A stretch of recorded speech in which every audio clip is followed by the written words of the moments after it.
यह मास्टर का 21वां वीडियो है। चलिए शुरू करते हैं। बौद्ध शब्दावली में धर्म चक्र प्रवर्तन क्या निर्देशित होता है? बुद्ध का प्रथम उपदेश।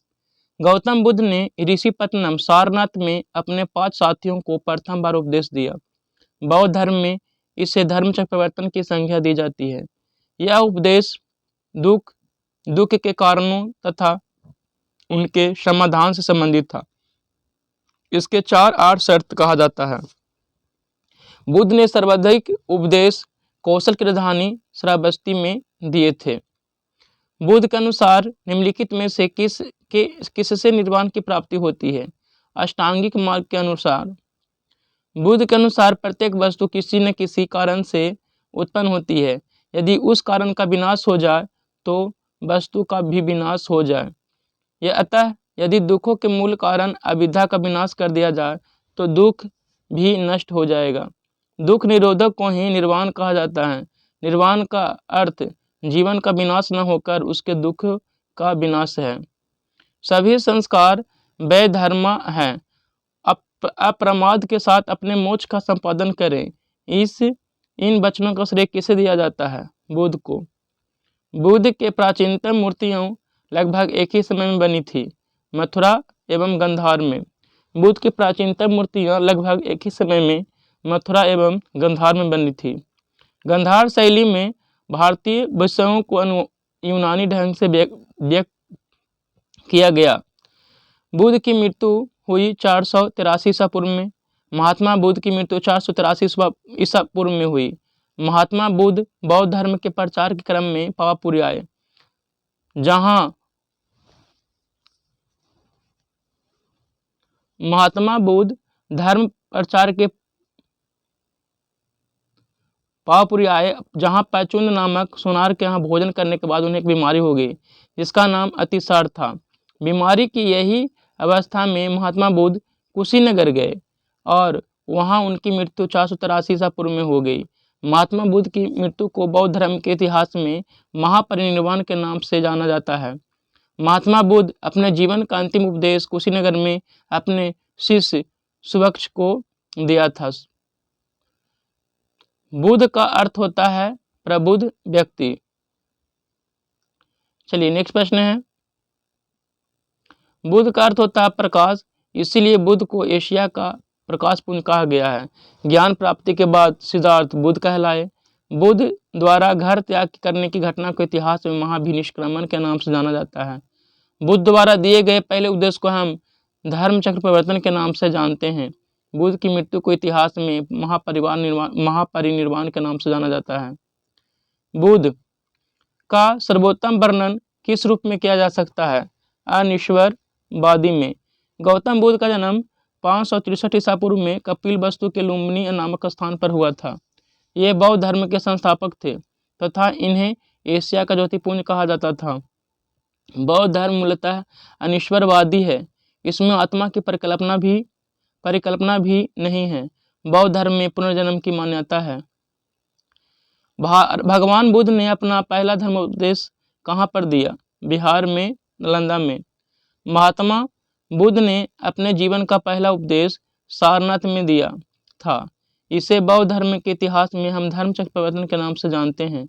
महात्मा बुद्ध ने अपना उपदेश पाली भाषा में दिया था। बौद्ध धर्म के ग्रंथ त्रिपिटक की रचना पाली भाषा में की गई। त्रिपिटक के अंतर्गत 3 ग्रंथ को शामिल किया गया: विनय पिटक, सुत्त पिटक एवं अभिधम्म पिटक।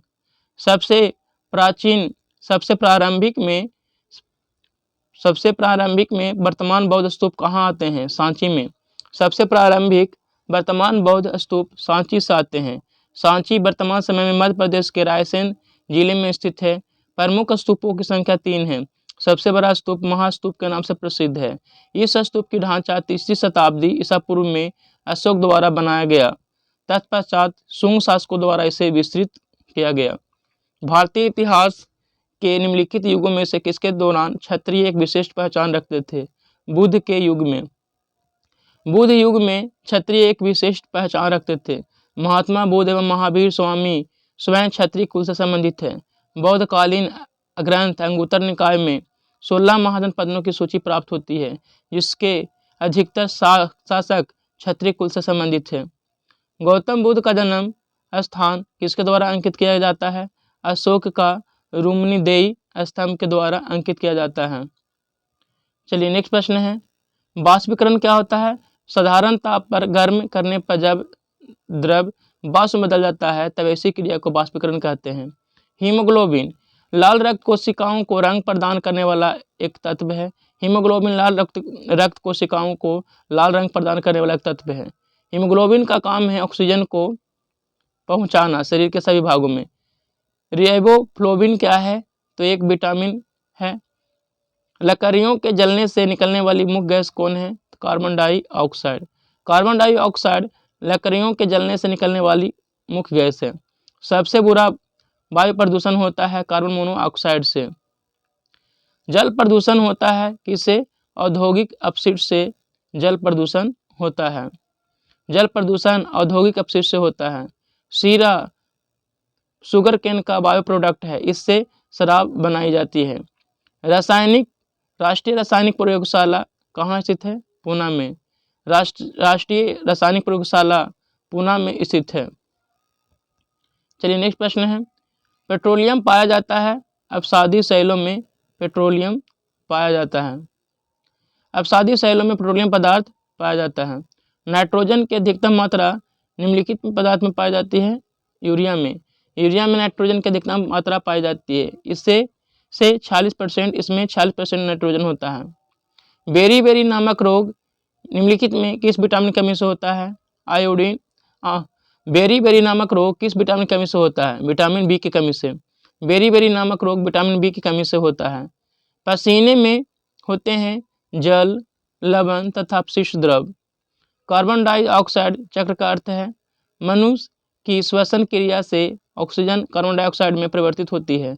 तत्पश्चात हरे पौधे के द्वारा ऑक्सीजन तथा कार्बन में परिवर्तित होती है। कार्बन डाइऑक्साइड चक्र का अर्थ मनुष्यों की श्वसन क्रिया से ऑक्सीजन कार्बन डाइऑक्साइड में परिवर्तित होती है। तत्पश्चात हरे पौधे के द्वारा ऑक्सीजन तथा कार्बन से परिवर्तित होता है। सोडा बाइकार्बोनेट आग को बुझाने में उपयोगी है क्योंकि यह गर्म होने पर कार्बन डाइऑक्साइड में अपघटित हो जाता है जो आग को बुझाती है। सोडा बाइकार्बोनेट Na2HCO3 आग को बुझाने में उपयोगी है क्योंकि यह गर्म होने पर कार्बन डाइऑक्साइड में अपघटित हो जाता है जो आग को बुझाती है। निम्नलिखित में से कौन सा मौलिक अधिकार संविधान द्वारा दी गई मौलिक अधिकारों की सूची में नहीं है परंतु सर्वोच्च न्यायालय द्वारा मौलिक अधिकार माना गया है? सूचना का अधिकार। सूचना का अधिकार संसद के द्वारा पारित कानून है जो 2005 में पारित हुआ। इसे ही सर्वोच्च न्यायालय ने मौलिक अधिकार के समान माना। साथ ही गोपनीयता निजता का अधिकार अनुच्छेद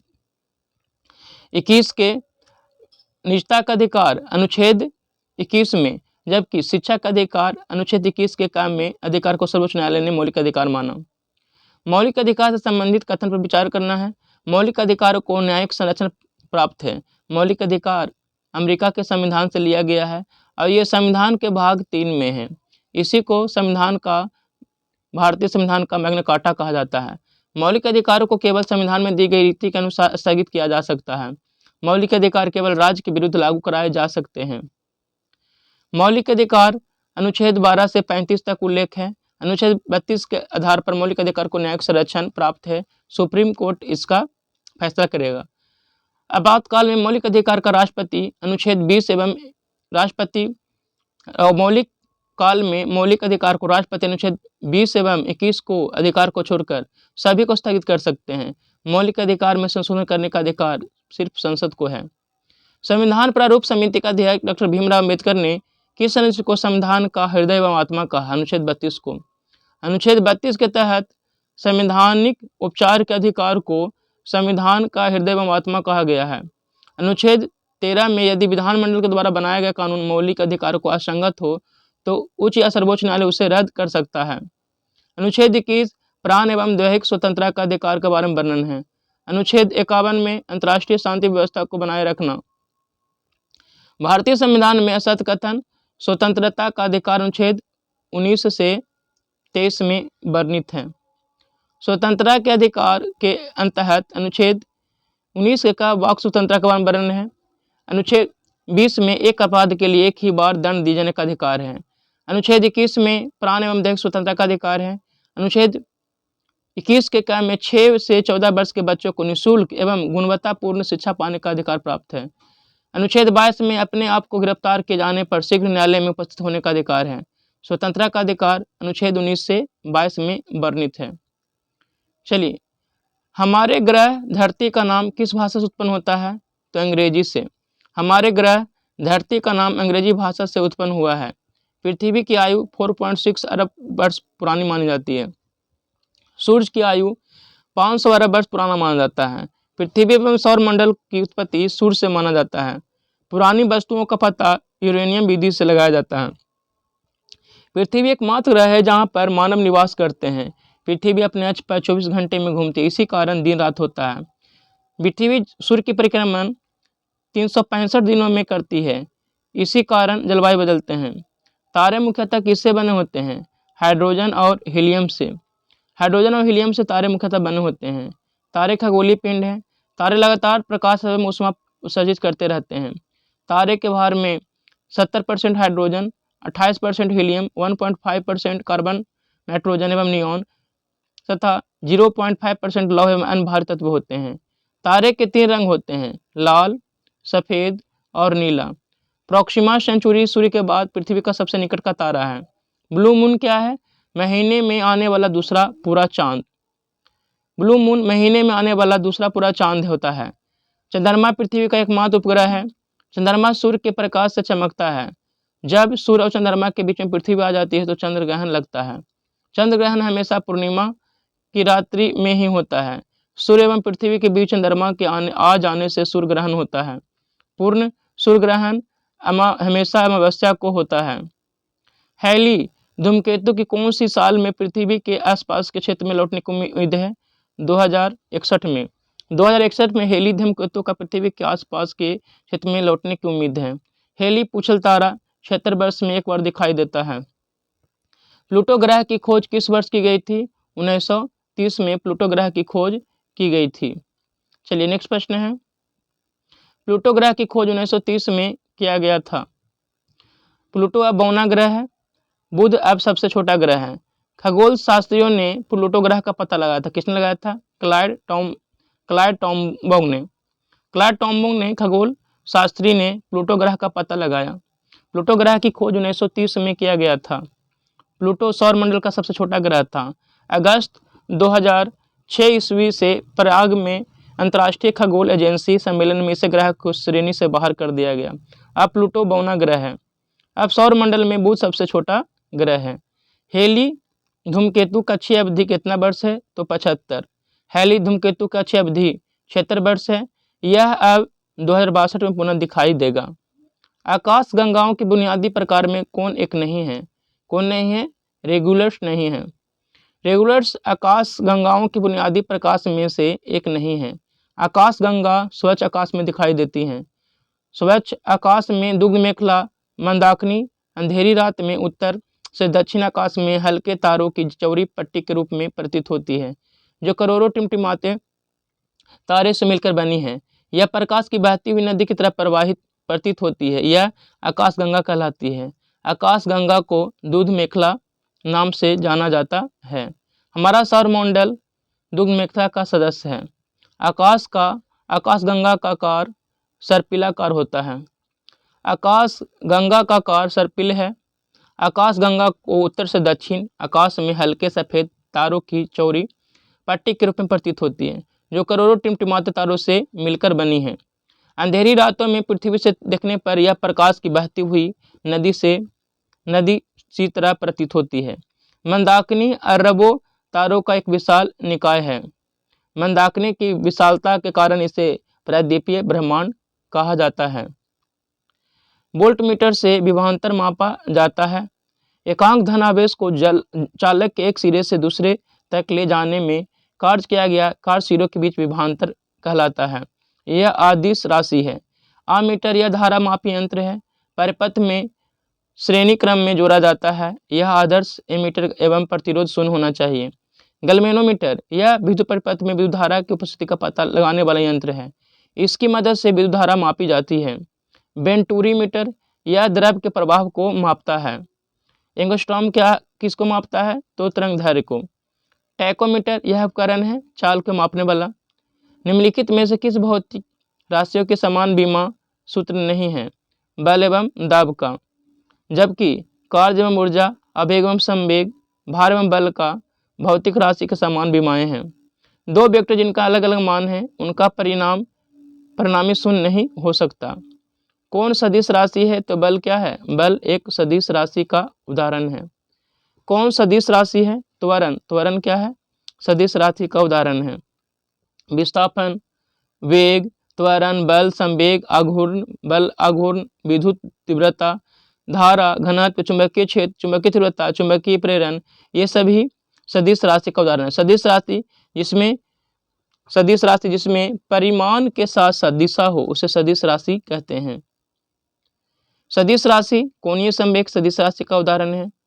कौन एक अदिश राशि? द्रव्यमान क्या है? एक अदिश राशि है। द्रव्यमान एक अदिश राशि है।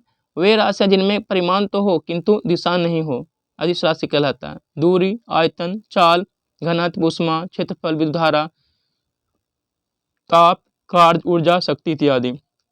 अदिश राशि कौन है? ऊर्जा अदिश राशि का उदाहरण है। अदिश एक प्रमात्रा है जिसका परिणाम होता है लेकिन क्या नहीं होता? दिशा नहीं होता। अदिश एक प्रमात्रा है जिसका परिणाम तो होता है लेकिन दिशा नहीं होता। पृथ्वी वायुमंडल को किस प्रकार पकड़े रहती है? गुरुत्वाकर्षण से। कार के स्टीयरिंग में शामिल है बलों का एक युग्म जो विपरीत दिशाओं में तथा उसी रेखा पर कार्य करता है। एक लड़के का भार पृथ्वी पर 600 न्यूटन, तो इसका चंद्रमा पर भार क्या होगा? तो 1/6 हो जाएगा, यानी कितना हो जाएगा? 100 न्यूटन। कितना हो जाएगा? 100 न्यूटन। 100 न्यूटन हो जाएगा। किसी वस्तु का भार पृथ्वी पर उसका भार चंद्रमा पर 1/6 के बराबर होता है। चलिए इस तरह से यह वीडियो समाप्त होता है। धन्यवाद।